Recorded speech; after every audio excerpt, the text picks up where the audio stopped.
la Turquie vit des heures sombres. Dans la nuit du Nouvel An, un tireur a ouvert le feu dans une discothèque d'Istanbul. 39 personnes sont mortes et des dizaines d'autres ont été blessées. L'événement survient alors que la Turquie continue de jouer un rôle névralgique dans le conflit qui déchire sa voisine immédiate, la Syrie, et au moment où le président Erdogan poursuit son virage autoritaire dans le pays. Pour nous aider à démêler le tout, je reçois Stéphane Winter, professeur au département d'histoire de l'Université du Québec à Montréal. Stéphane Winter, bonjour. Bonjour. Alors, l'attentat d'Istanbul a été revendiqué par le groupe armé État islamique, mais ce n'est pas la première fois que des djihadistes frappent la Turquie. Pourquoi est-ce que la Turquie est visée par le terrorisme islamiste? Justement, vous avez évoqué la guerre civile en Syrie qui n'est pas encore terminée, mais qui tire à sa fin. Il y a déjà une conclusion est claire, c'est que le régime a gagné, ou mettons que la rébellion n'a pas abouti, la révolution n'a pas gagné. La Turquie est dans une phase maintenant, bien qu'ils avaient soutenu très largement la révolution au début, différents groupes armés, y compris des islamistes qui sont devenus l'État islamique en partie. Maintenant, la logique de la Turquie est de ramasser les pièces et sauver ce qu'ils peuvent sur le territoire. Et ça ne favorise pas leur partenariat, on va dire, qu'ils avaient avec l'État islamique autrefois, et l'État islamique se venge. Au cours des prochains mois, quel rôle est-ce que la Turquie va être appelée à jouer dans ce conflit? Donc, on a vu à la fin décembre, la Turquie a négocié avec le concours de la Russie un cessez-le-feu en Syrie. Quoi attendre? Qu'est-ce qu'on peut attendre des prochains mois? Mais, comme depuis le début, la Turquie est en fait le maître du jeu dans le conflit syrien, je dirais. C'est eux qui ont été le conduit d'aide matérielle et financière le plus important à tous les groupes rebelles dans le nord de la Syrie jusque-là. Ils se font la porte-parole maintenant des rebelles, du retrait des rebelles, du transfert des rebelles d'Alep vers Idlib. Donc c'est sûr qu'ils vont rester très impliqués, qu'ils sont les partenaires quasiment égaux de la Russie dans l'affaire. Vous évoquez la Russie, le rapprochement entre la Turquie et la Russie, c'est un des grands revirements de l'année 2016. On ne parle pas encore d'une amitié intime, là, mais c'est quand même des pays qui étaient des ennemis jurés il n'y a pas si longtemps. Qu'est-ce qui s'est passé? Ennemis jurés, je ne sais pas, on sous-estime souvent... Vous n'iriez pas jusque-là? Dans notre perspective occidentale, on s'intéresse à ces régions-là au moment où ça brasse, où il y a justement des attentats. Le partenariat économique entre la Russie et la Turquie est de longue date, est très important, et quasiment plus important que ce qui se passe en Irak ou en Syrie. Que ce soit pour les échanges commerciaux, le tourisme, l'énergie, dont la Turquie est un client très important de la Russie. Il y a des enjeux beaucoup plus importants que finalement l'aide aux rebelles en Syrie. Et c'est quelque chose que ni l'un, ni l'autre, ni la Turquie, ni la Russie voulaient mettre complètement en question. Donc, ennemis jurés, je crois que c'est trop dit. C'est sûr qu'ils n'étaient pas sur la même page dans le conflit syrien. Ça, c'est très, très clair. Mais maintenant que la Russie... Ils appuient les camps opposés, là. Chaque pays appuie les camps opposés. Tout à fait. La Turquie, depuis presque le tout début, a appuyé l'opposition, a misé sur un changement de régime en Syrie. La Russie, qui voulait quand même garder son parrainage sur la Syrie, sur la région de façon générale, a tardé un petit peu à intervenir directement pour sauver le régime. Seulement en 2015, comme vous dites. Et là, c'est sûr qu'il y avait des fortes tensions entre les deux pays, surtout au moment où les Turcs ont descendu un avion de chasse russe au-dessus du territoire syrien, finalement. Mais bon, depuis que c'est clair que la Russie n'entend pas laisser tomber le régime syrien, les Turcs ont dû s'accommoder à ce fait. Ils y ont vu leurs intérêts, là, finalement.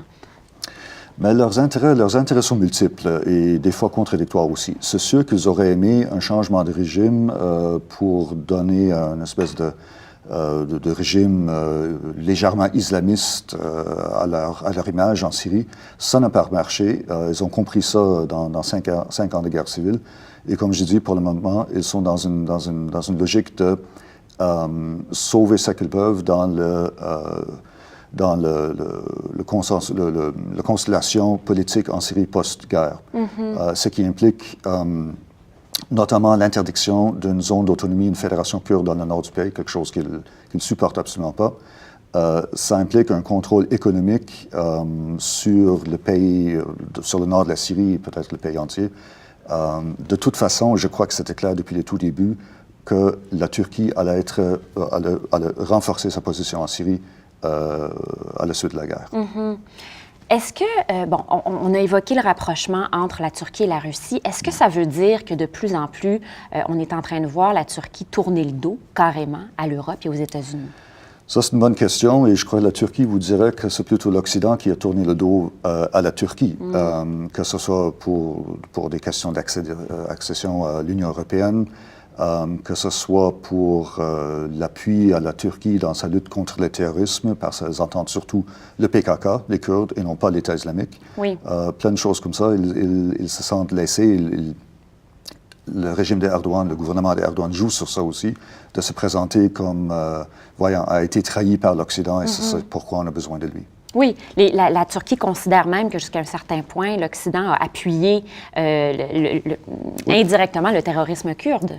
Le terrorisme kurde, parce que les Kurdes sont l'allié privilégié des États-Unis dans le nord de la Syrie et dans une moindre mesure, même pas dans une moindre mesure, en Turquie, en Kurdistan et irakien aussi.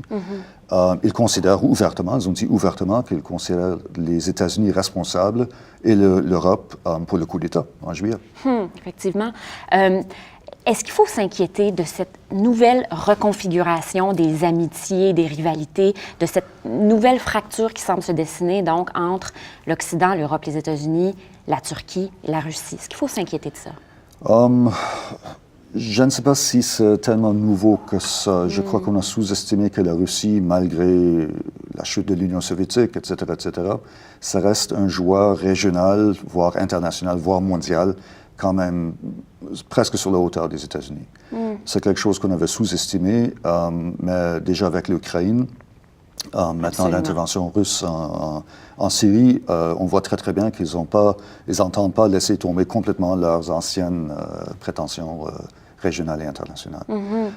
Est-ce que c'est une raison de s'inquiéter? Pas plus qu'autrefois, pas plus que à l'époque de l'Union soviétique. Mais pas moins non plus. Si, quand même moins, je dirais. Faut pas voir ça comme étant dans la même logique que la guerre froide, avec l'affrontement idéologique très, très aigu entre les États-Unis et l'Union soviétique à l'époque. Il y a quand même beaucoup de marge aussi pour des partenariats commerciaux. Personne n'a intérêt vraiment à un affrontement comme il y avait autrefois. Intéressant. Donc, depuis le coup d'État raté contre le régime du président Erdogan en 2016, le président n'a cessé de resserrer sa poigne sur le pouvoir, au point où la Turquie commence à ressembler de plus en plus à une dictature. Est-ce que vous iriez jusque-là? Une dictature... faut faire attention avec des mots comme ça. Oui, tout à fait. Fermeture de journaux, des centaines de milliers de fonctionnaires, de journalistes mis à la porte. C'est quand même C'est une dictature élue ou une dictature, on peut même plus dire parlementaire, parce que le Parlement est sur le point d'être, pour toute fin pratique, éliminé. Erdogan tire toujours son appui du fait qu'il gagne haut la main les élections présidentielles. Dictature, non, mais démocratie non plus, parce que pour une démocratie, ça prend plus que ça, on a des élections libres, ça prend un système judiciaire indépendant, ça prend liberté de presse, de rassemblement, liberté d'opinion et tout ça. Effectivement, comme vous dites, c'est en train de se faire complètement supprimer, et pas seulement depuis le coup d'État de juillet, mais depuis au moins 2013, avec la répression très très dure des manifestations à Istanbul, autour du parc Gezi, etc. C'est quelque chose qui est en branle depuis très longtemps déjà. Qu'est-ce qu'il y a dans cette nouvelle constitution que le président Erdogan voudrait voir adoptée? Ça va donner lieu à un régime présidentiel entier où c'est le président lui-même qui nomme le gouvernement. Donc, tous les ministères sont finalement sous son contrôle direct, plutôt que sous le contrôle des parlementaires élus dans le Parlement. Le Parlement n'aura plus de rôle autre que de surveiller, de rubber stamper en quelque sorte les décisions, les décrets du palais présidentiel. Et pour vrai dire, c'est déjà la situation qu'on a en Turquie depuis les premières élections présidentielles directes en 2014. Depuis ce temps-là, c'est le palais présidentiel qui contrôle les choses et non pas le Parlement et le gouvernement élu. C'est vraiment une situation qu'on va suivre de près. Merci beaucoup, Stéphane Winter, pour vos lumières. On se sent mieux armé pour comprendre les prochains développements qui, j'en suis sûre, vont se multiplier ces prochains mois dans ce coin du monde. Merci beaucoup d'avoir été là. Merci beaucoup.